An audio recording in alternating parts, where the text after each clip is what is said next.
ওষুধ দেওয়া আছে।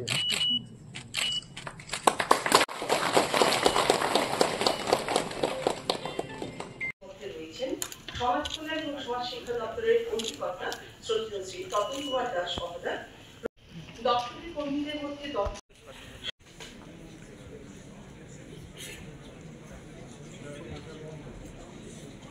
মহিলাদেরকে আত্মনির্ভর করে তোলা এবং আমাদের সিডব্লিউসি বা আমাদের মহিলা কমিশন, আমাদের মহিলা সম্বন্ধিত যতগুলো দপ্তর আমাদের কাজ করে সকলকে এদেরকে এক প্রকার আজকের দিনে প্রশিক্ষণ, গোটা দিন আমাদের এক্সপার্টরা থাকবে এবং বিভিন্ন আইনি বিষয়গুলো ওনাদেরকে অবগত করানো এবং মহিলাদের জন্য যে সমস্ত স্কিমগুলো রয়েছে সরকারের আমাদের দপ্তরের এগুলো বিষয়ে ওনাদেরকে অবগত করা।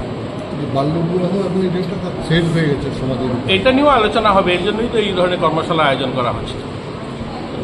এই আলোচনাগুলো কি মানে আগরতলাতেই সীমাবদ্ধ না, আর বিভিন্ন ডিস্ট্রিক্টগুলো তো আপনাদের ডিস্ট্রিক্ট? দেখুন, এটা তো নিরন্তর প্রক্রিয়া। দেখুন, আমাদের সিডব্লিউসি প্রত্যেক জেলাতে রয়েছে, ওনারা এখানে এসছেন, তো ওনাদের মাধ্যমে সেগুলো নিচেও যাবে।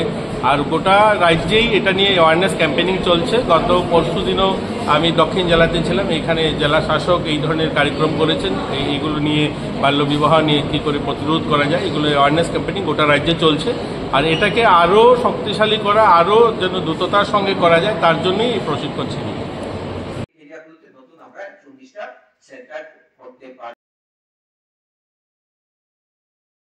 আমরা আসুন যে আমরা সবাই মিলে একদিন বসে একটা মিশন করে কাজ করি। সেটা কিসের উপরে? সেটা ছিল পিএমএ, প্রধানমন্ত্রী মাতৃ বন্দনা যোজনার উপরে একদিন আপনাদের টাইম দিয়েছিলাম যে আজকে কিভাবে করা যায়। আপনারা যেভাবে কাজ করছেন পিএম যোগাতে, পিএম যোগা